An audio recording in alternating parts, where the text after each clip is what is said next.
Hi children, welcome back to my English class. Today's topic is leisure poem. This poem is for memorization. You may have seen some children collecting stamps, gardening, painting, cooking, or going for walk, cycling. What do you call these activities? Such type of activities. Can anyone guess what is such type of activities called? Yeah, hobbies. Those are the hobbies which we do. So when do you do such activities? Is it when you are busy or in your free time? Yes, free time. So the other word for free time is leisure. So in today's poem written by W.H. Davis, it's about leisure. So let us see. Have you seen him? This is the photo of W.H. Davis and his biodata. A brief description is given. His major works. Then we have what is his principal theme. When he writes a poem, there will be a theme. These are the repeated themes which he used and the awards he got, and he died in the month of September 1940. This poem is taken from the Songs of Joy. So, listen to the poem now. Listen carefully, children.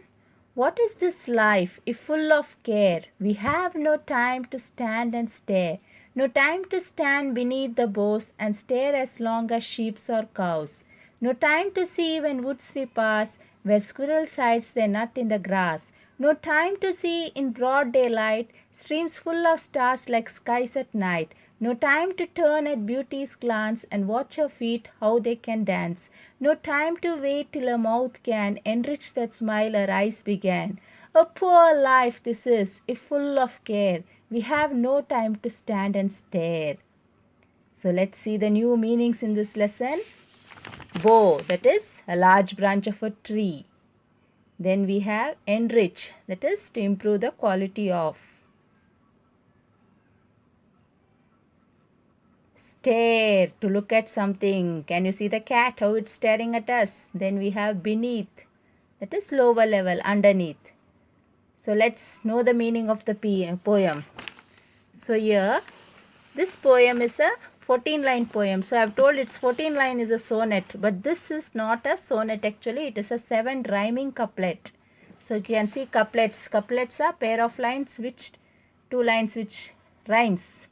So let's see the poem. What does the first line tell? In the first line, the poet wants to say that we are all very busy, that with the busy life we have no time to stand and stare. Then in the next couplet he tells we doesn't have time to stand below the tree or stare like a sheep or a cow. How you have seen how the sheep and cow. Then he's saying we do never show interest in our countryside. He highlights a contrast between animals and humans, differences. Then we tell we don't have time to see the forest. We don't have time to see the squirrels hide the nuts.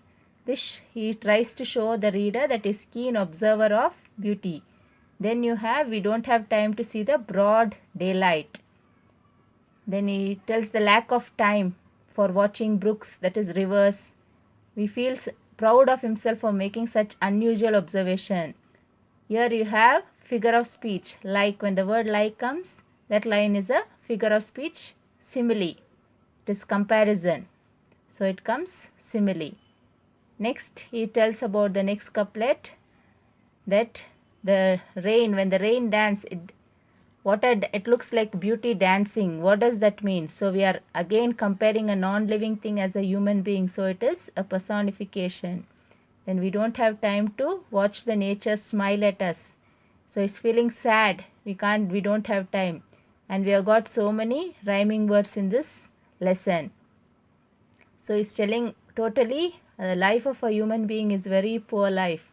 That we don't have time to judge others.